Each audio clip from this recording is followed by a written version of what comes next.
മുച്ചിറി മുറിയണ്ണാക്ക് ഇവയുടെ ശാസ്ത്രീയ സാമൂഹ്യ വശങ്ങളെക്കുറിച്ചും അവയുടെ പരിഹാര മാർഗങ്ങളെക്കുറിച്ചും വളരെ ഗഹനമായി സംസാരിക്കാൻ ഇന്ന് നമ്മോടൊപ്പം ചേർന്നിരിക്കുന്നത് ഈ മേഖലയിൽ പ്രാഗൽഭ്യം തെളിയിച്ച പ്രശസ്ത ക്ലഫ് സർജനായ ഡോക്ടർ നിഖിൽ ഒ ഗോവിന്ദനാണ്.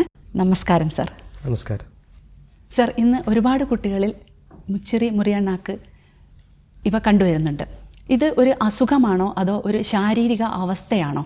ഈ മുച്ചിറി അല്ലെങ്കിൽ മുറിയണ്ണാക്ക് എന്നുള്ളത് നമ്മുടെ നാട്ടിൽ ഏകദേശം 700 കുഞ്ഞുങ്ങളിൽ, നമ്മുടെ രാജ്യത്തുള്ള സ്റ്റാറ്റിസ്റ്റിക്സ് ആണ്, 700 കുഞ്ഞുങ്ങളിൽ ഒരു കുഞ്ഞാണ് ഈ ഒരു പ്രയാസമായിട്ട് ജനിക്കുന്നത്. ഇത് ജന്മനാ ഉണ്ടാകുന്ന ഒരു വൈകല്യമാണ്. ഇത് പൂർണ്ണമായിട്ടും ചികിത്സിച്ച് ഭേദമാക്കാവുന്നതാണ്. ഇങ്ങനെ ജനിക്കുന്ന കുട്ടികൾ, ഈ മുച്ചിറി അല്ലെങ്കിൽ മുറിയണ്ണാക്കായിട്ട് ജനിക്കുന്ന കുട്ടികൾ 96% ഇവർക്ക് ഐസൊലേറ്റഡ് ഈ ക്ലെഫ്റ്റ് ലിപ്പ് ആൻഡ് പാലറ്റ് എന്നുള്ള പ്രയാസം മാത്രമേ ഉണ്ടാവുള്ളൂ. അപ്പോൾ ഇവർക്കുള്ള ചികിത്സ യഥാസമയത്ത് നമുക്ക് കൊടുക്കാൻ സാധിക്കുകയാണെന്നുണ്ടെങ്കിൽ, ഇവർ ചികിത്സ എന്ന് പറയുന്നത് നമുക്കൊരു ഓപ്പറേഷനിലോ ഒരു പർട്ടിക്കുലർ ഡിപ്പാർട്ട്മെൻറ്റോ മാത്രം ചെയ്താൽ തീരുന്നതല്ല. ഇതൊരു നീണ്ട കോഴ്സാണ്. ജനിച്ച ആദ്യ ആഴ്ചയിൽ തുടങ്ങി 18 വയസ്സ് വരെ നീണ്ടു നിൽക്കുന്നതാണ് ഇവരുടെ ചികിത്സ. അതിനൊരു മൾട്ടി ഡിസിപ്ലിനറി ടീമിൻ്റെ സേവനം ആവശ്യമാണ് ഇവരുടെ ചികിത്സയ്ക്കായിട്ട്. ഈ മൾട്ടി ഡിസിപ്ലിനറി ടീം എന്ന് പറയുമ്പോൾ ഇതിലുള്ള ഓപ്പറേഷൻ ചെയ്യുന്ന ഡോക്ടറാണ് ഞാൻ. ഇതിൽ സൈക്കോളജിസ്റ്റ് ഉണ്ട്, സ്പീച്ച് തെറാപ്പിസ്റ്റ് ഉണ്ട്, paediatric anaesthetist, orthodontist, dental surgeons, ഇങ്ങനെ ഒരു ടീം ഓഫ് ഡോക്ടേഴ്സാണ് ഇവരുടെ ചികിത്സയ്ക്കായിട്ട് നമ്മൾ വർക്ക് ചെയ്യുന്നത്. ഇവ വരാനുള്ള കാരണങ്ങൾ എന്തൊക്കെയായിരിക്കും? ഇതിനൊരു എക്സാക്റ്റ് കാരണം നമുക്ക് കണ്ടുപിടിക്കാൻ ഇതുവരെ കഴിഞ്ഞിട്ടില്ല. പക്ഷേ ഇതിൻ്റെ ഇൻസിഡൻസ് ഉണ്ട്. ഇപ്പോൾ ഇങ്ങനെയുള്ള കുട്ടികൾ ജനിക്കുമ്പോൾ നമുക്കെപ്പോഴും അതിൻ്റെ നമ്മൾ അവരുടെ ഹിസ്റ്ററി നോക്കുമ്പോൾ അവർക്ക് പൊതുവെ അതിലെ ഇൻസിഡൻസ് കൂടുതലായിട്ടും കാണുന്നത് ഈ വൈറൽ ഇൻഫെക്ഷൻ, ചില വൈറൽ ഇൻഫെക്ഷൻസ് ഉണ്ട്. എസ്പെഷ്യലി ആദ്യത്തെ 3 മാസം ഗർഭിണിയായിരിക്കുമ്പോൾ ഉണ്ടാകുന്ന ചില വൈറൽ ഇൻഫെക്ഷൻസ്. അതേമാതിരി അവർക്കുണ്ടാകുന്ന ന്യൂട്രീഷണൽ ഡെഫിഷ്യൻസി, ഇപ്പോൾ ഈ ഫോളിക് ആസിഡ്, അയൺ, അങ്ങനെ ഈ ന്യൂട്രീഷണൽ ഡെഫിഷ്യൻസി. അതേമാതിരി തന്നെ ഇവർക്കുണ്ടാകുന്ന സ്ട്രെസ്സ്, പിന്നെ മറ്റുള്ള ഹാബിറ്റ്സ്, ചില ഈ സ്മോക്കിംഗ്, ആൽക്കഹോൾ, അങ്ങനത്തെ ചില ഹാബിറ്റ്സ്, ഇങ്ങനെയുള്ളവരിലൊക്കെ ഇതിനുള്ള ഇൻസിഡൻസ് കൂടുതലായിട്ട് കാണുന്നുണ്ട്. അതേമാതിരി ഈ നമ്മുടെ ഒരേ കുടുംബത്തിൽ തന്നെ നമ്മൾ കൺസാങ്കിനസ് മാരേജ് എന്ന് പറയും. ഇങ്ങനെയുള്ള കേസിലൊക്കെ ഇവരിൽ മുച്ചിറി മുറിയണ്ണാക്കിൻ്റെ പൊതുവേ സാധാരണ ജനങ്ങളിൽ കാണുന്നതിനേക്കാളും കൂടുതലായിട്ട് കാണുന്നുണ്ട്. ഇതിൻ്റെ ഒരു എക്സാക്റ്റ് കാരണമായിട്ട് നമുക്ക് പറയാൻ പറ്റുന്നില്ല. ഒന്നുകിൽ ജെനറ്റിക്കോ അല്ലെങ്കിൽ എൻവയോൺമെൻറ്റൽ ഇഷ്യൂസോ ആയിട്ടുള്ളതാണ്. അതുപോലെ തന്നെ ഈ മുച്ചിറി മുറിയണ്ണാക്ക് ഉള്ള കുട്ടികൾക്കും അവരെ പരിചരിക്കുന്നവർക്കും പ്രയാസങ്ങളേറെയായിരിക്കും, നമുക്കറിയാം. ഈ പ്രയാസങ്ങൾ എന്തൊക്കെയായിരിക്കുമെന്ന് സാറിന് വിശദീകരിക്കാമോ? ഏറ്റവും ആദ്യം ഉണ്ടാകുന്ന ഒരു പ്രയാസം എന്ന് പറഞ്ഞു കഴിഞ്ഞാൽ, ഇപ്പോൾ പഴയമാരില്ല, ഇപ്പോൾ നമുക്ക് 5th മന്ത് അനോമലി സ്കാനിൽ തന്നെ കുറേ പേരൻസ് നമ്മളെ അടുത്തേക്ക് വരും. ഇങ്ങനെ ഈ ഒരു ഡിഫക്റ്റ് ഉണ്ട് എന്ന് അറിയുമ്പോൾ, ഈ സ്കാനിൽ അറിയുന്ന സമയത്തിന് നമ്മളെ അടുത്തേക്ക് വരും. അപ്പോൾ ഇതിൽ ഏറ്റവും ഇനീഷ്യലായിട്ടുള്ള ഒരു പ്രശ്നം എന്ന് വെച്ച് കഴിഞ്ഞാൽ, ഒരു പേരൻസിനെ സംബന്ധിച്ചിടത്തോളം ഒരു ജന്മനാ ഒരു വൈകല്യമായിട്ടൊരു കുട്ടി ജനിക്കാമെന്ന് വരുമ്പോൾ അവർക്കുണ്ടാകുന്ന ഒരു മാനസിക പ്രയാസം വളരെ വലുതാണ്. എസ്പെഷ്യലി കുട്ടികളുടെ അമ്മമാർക്കൊക്കെ ഒരുപാട് എക്സ്പെക്റ്റേഷൻ ആയിരിക്കും ഈ കുട്ടികളെ കുറിച്ചിട്ട്. അപ്പോൾ അവർക്കുണ്ടാവുന്ന ഈ ഒരു സൈക്കോളജിക്കൽ ഇമ്പാക്റ്റ് ഇതിന് വളരെ വലുതായിരിക്കും. അപ്പോൾ ആദ്യമായിട്ട് ഞങ്ങൾക്ക് ഒരു സൈക്കോളജിസ്റ്റ് ഉണ്ട്. അപ്പോൾ അവർ ഫസ്റ്റ് പേരൻസിനായിട്ട് ആ സമയത്ത് ഒരു കൗൺസിലിംഗ് ഉണ്ടാവും. ഇത് ഏറ്റവും ആദ്യമായിട്ട് പറയുന്നത് വെച്ചാൽ, ഞങ്ങളിത് പൂർണ്ണമായിട്ടും ചികിത്സിച്ച ഭേദമാവുന്ന ഒരു പ്രയാസമാണ്. അപ്പോൾ അത് അവരെ പറഞ്ഞ് മനസ്സിലാക്കും. പിന്നെ അതിൽ തന്നെ ഇവരുടെ ഫീഡിങ്, സാധാരണ കുട്ടികൾക്ക് ഫീഡ് ചെയ്യുന്ന മാതിരിയല്ല ഇവരുടെ ഫീഡിങ് ഉണ്ടാവുക. അവരുടെ ഫീഡിങ് കുറച്ച് വ്യത്യാസത്തിലായിരിക്കും ഉണ്ടാവുക. സാധാരണ കുട്ടികൾ, എസ്പെഷ്യലി ഈ മുറിയണ്ണാക്കുള്ള കുട്ടികൾക്ക്, സാധാരണ കുട്ടികൾ പാല് വലിച്ചു കുടിക്കുന്ന മാതിരി കുടിക്കാൻ സാധിക്കില്ല. അവർക്ക് ആ ഹോള് കാരണം അവർ പാല് കുടിക്കുമ്പോൾ അത് ശ്വാസകോശത്തിലേക്കോ അല്ലെങ്കിൽ അതൊരു എഫിഷ്യൻ്റായിട്ട് കുട്ടിക്ക് സക്ക് ചെയ്യാൻ പറ്റില്ല. അത് കാരണം തന്നെ ഈ കുട്ടികൾക്ക് ഈ ഒരു ന്യൂട്രീഷണൽ ഡെഫിഷ്യൻസി അല്ലെങ്കിൽ ഈ പ്രോപ്പർ വെയിറ്റ് ഗെയിൻ ഉണ്ടാവില്ല.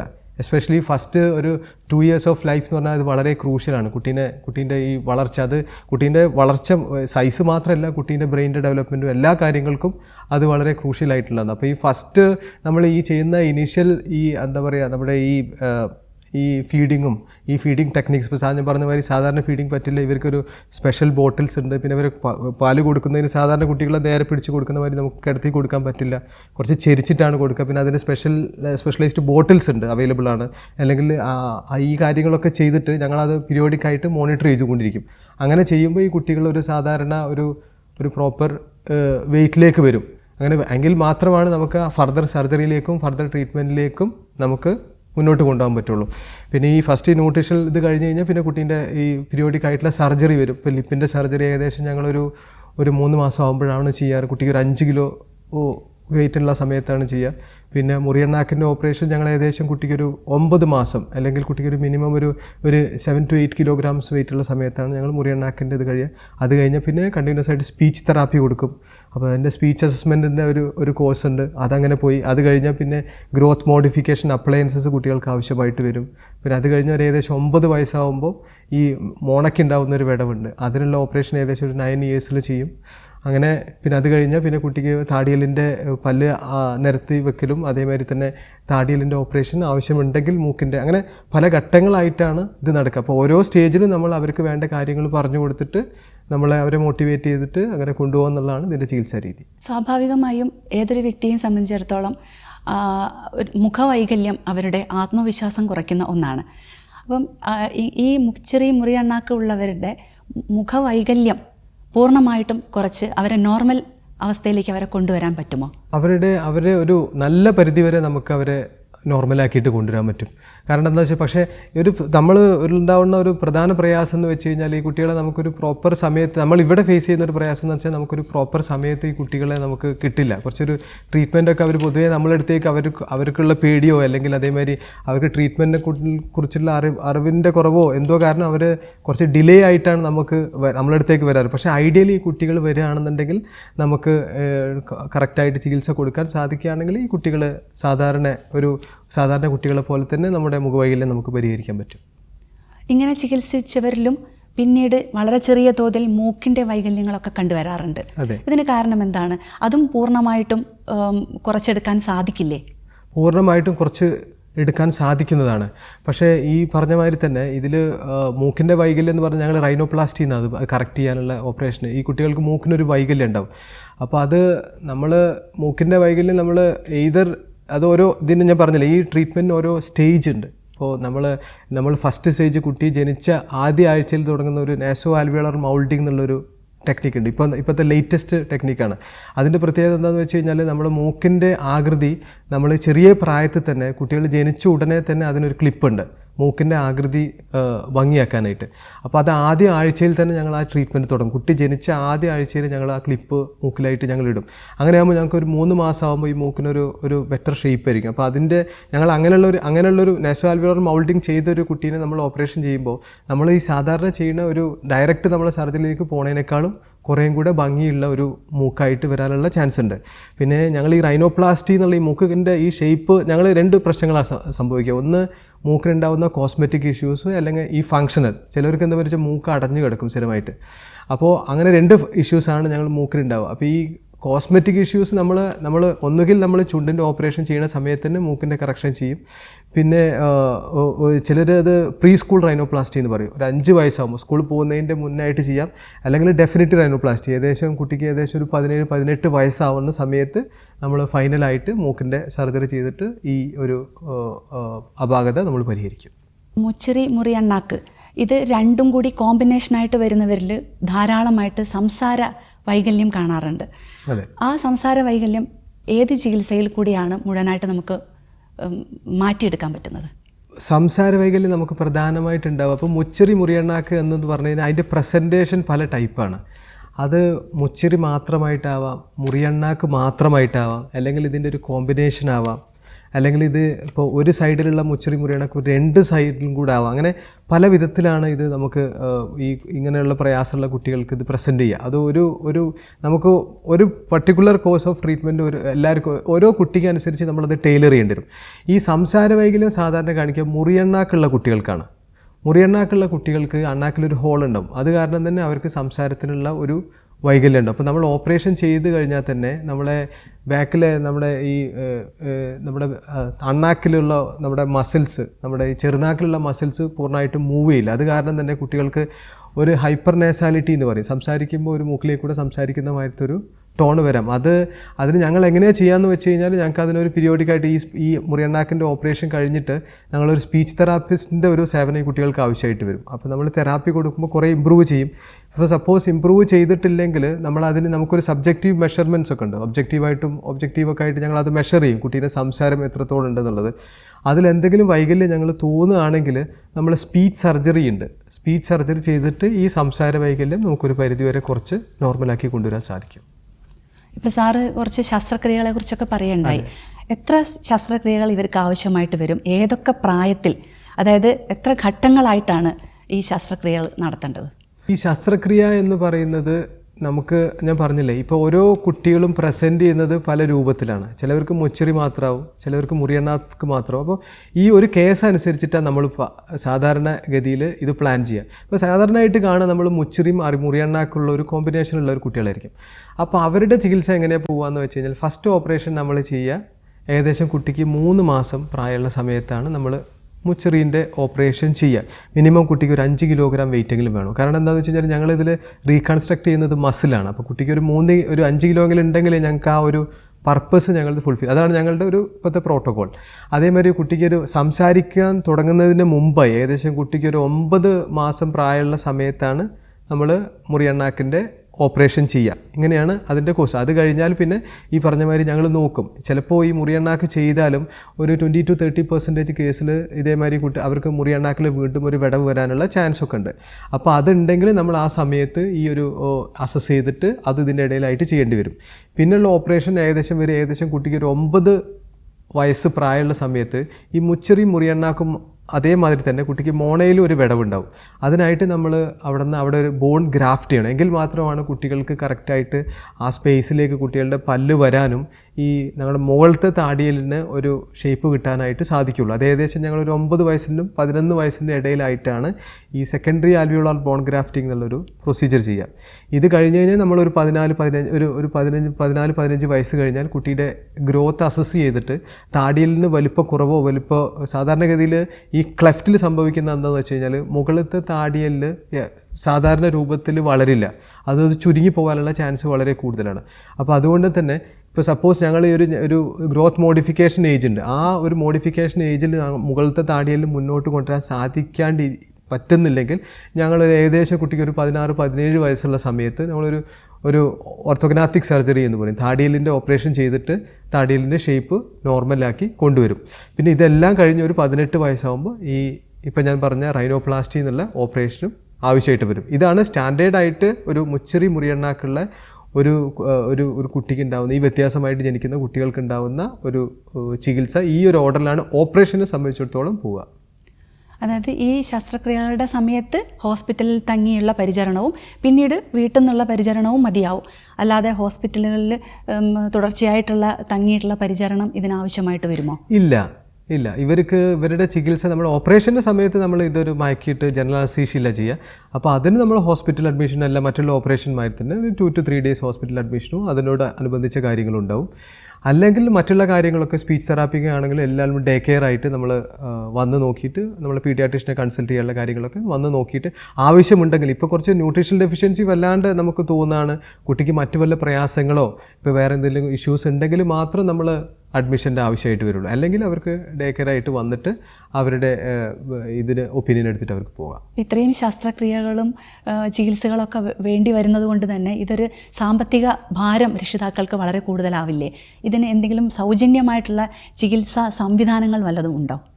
അതെ, ഇതിൻ്റെ ചികിത്സ പൊതുവേ നമ്മുടെ നാട്ടിൽ നമ്മുടെ സ്റ്റഡിയിൽ കാണുന്നത്, ഇൻസിഡൻസ് കൂടുതലായിട്ട് കാണുന്നത് ഈ സോഷ്യോ ഇക്കണോമിക്കലി ബാക്ക്വേർഡ് ആയിട്ടുള്ളൊരു കമ്മ്യൂണിറ്റിയിലാണ് പൊതുവേ ഇത് കൂടുതലായിട്ട് ഇതിൻ്റെ ഇൻസിഡൻസ് ഉള്ളത് കാണുന്നത്. അപ്പോൾ അവരെ സംബന്ധിച്ചിടത്തോളം ഇതിൻ്റെ ചികിത്സ എന്ന് പറഞ്ഞു കഴിഞ്ഞാൽ ഒരു പ്രൈവറ്റ് ഹോസ്പിറ്റലിനെ ഡിപ്പെൻഡ് ചെയ്യുമ്പോൾ ഇത് വളരെ ഒരു ഭാരിച്ച ചിലവുള്ളതാണ്. കാരണം എന്താ വെച്ചാൽ ഇപ്പോൾ ഇതിൽ മൾട്ടിപ്പിൾ സർജറി വരുന്നുണ്ട്, പിന്നെ ഇതിന് വേറെ ഡിപ്പാർട്ട്മെൻറ്റ്സിൻ്റെ സേവനം ആവശ്യമുണ്ട്. അപ്പോൾ ഒരു സാമ്പത്തികമായിട്ട് പ്രയാസമുള്ള ഒരാൾക്ക് ഒരു പ്രയാസം വരുത്തി വെക്കുന്നതാണ്. ഒരു US ബേസ്ഡ് ആയിട്ടുള്ള ഒരു NGO ഉണ്ട്, സ്മൈൽ ട്രെയിൻ എന്നാണ് അവരുടെ ഓർഗനൈസേഷൻ്റെ പേര്.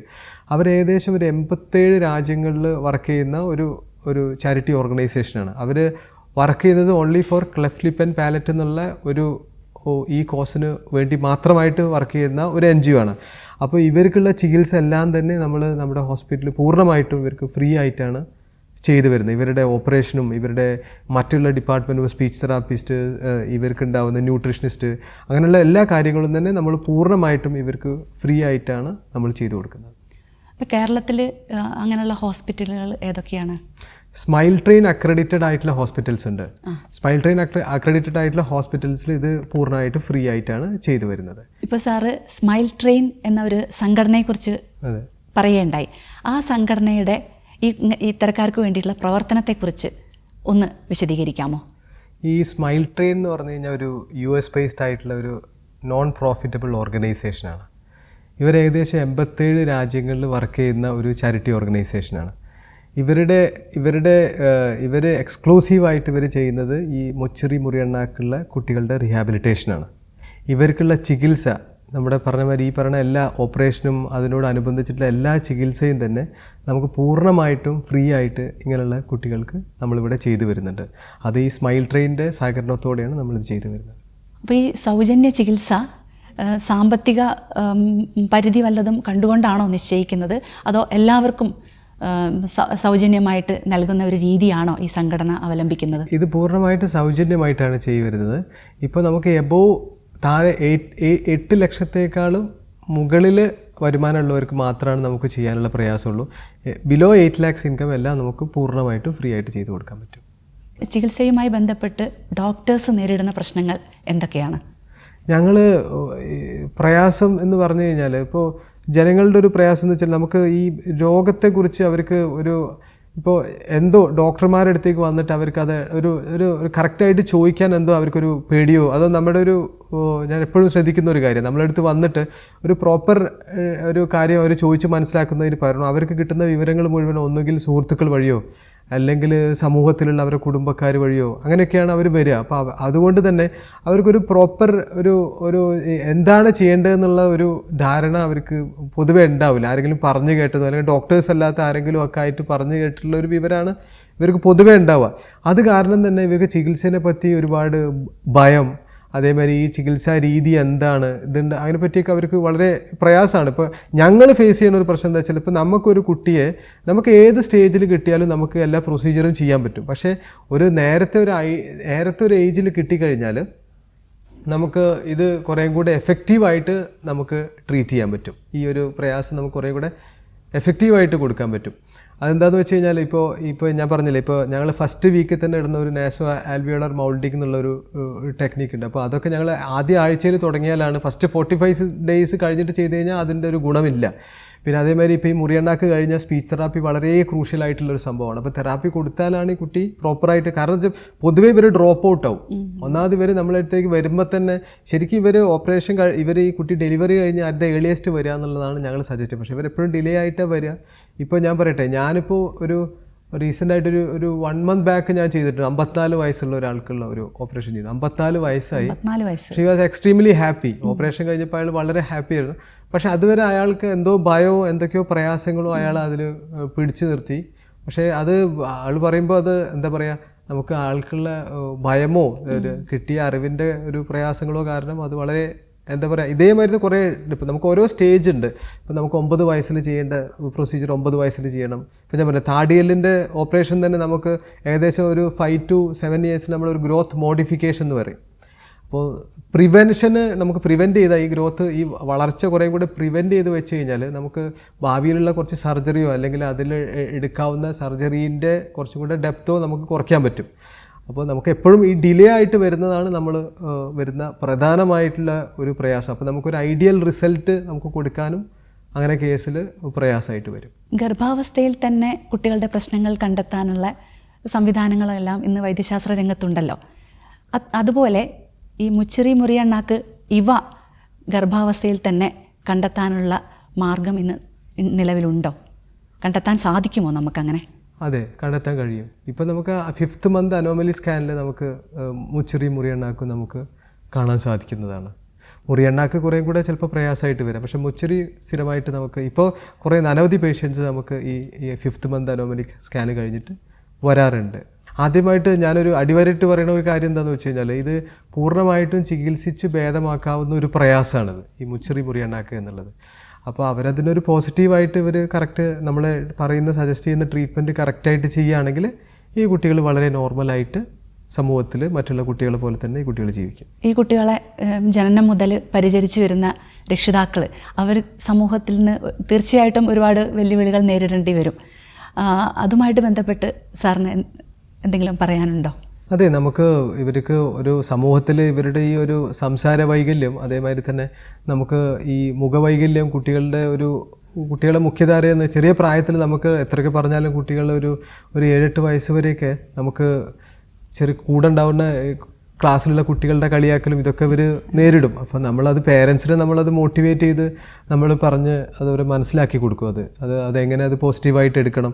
പിന്നെ കുട്ടീൻ്റെ ഈ കുറേ കുട്ടികൾ പേരൻസ് നമ്മൾക്ക് ഇപ്പോൾ ഒരു ഗുണം എന്താ വെച്ചാൽ ഇപ്പോൾ ടീച്ചേഴ്സൊക്കെ നമ്മളായിട്ട് സംസാരിക്കും. അപ്പോൾ ടീച്ചേഴ്സിനോട് നമുക്ക് പറഞ്ഞു കൊടുക്കാൻ പറ്റും ഈ കുട്ടികൾക്കൊരു ഒരു പ്രോപ്പർ പൊസിഷൻ, ഇവർ സാധാരണ കുട്ടികളെക്കാളും കൂടുതൽ എക്സ്ട്രാ കെയർ ഇപ്പോൾ ക്ലാസ്സിൽ ലീഡറാക്കാനോ അല്ലെങ്കിൽ കുറച്ചും കൂടെ കാര്യങ്ങൾ അവരോട് ചെയ്യാൻ പറയുമ്പോൾ ആ കുട്ടികൾ കുറേയും കൂടെ ഒരു മോട്ടിവേറ്റഡ് ആയിരിക്കും. അപ്പോൾ അങ്ങനെ ചെയ്യുമ്പോൾ കുട്ടികൾ നമുക്ക് കുറച്ചും കൂടെ ഒരു നല്ലതായിരിക്കും. ഇങ്ങനെയുള്ള കുട്ടികളിൽ എന്തെങ്കിലും സ്വഭാവ വൈകല്യങ്ങൾ, അതായത് വാശി പിടിക്കുക, അപകർഷതാബോധം, അങ്ങനെ എന്തെങ്കിലും സാധാരണ കാണിക്കുന്നതായിട്ട് കണ്ടുവരുന്നുണ്ടോ?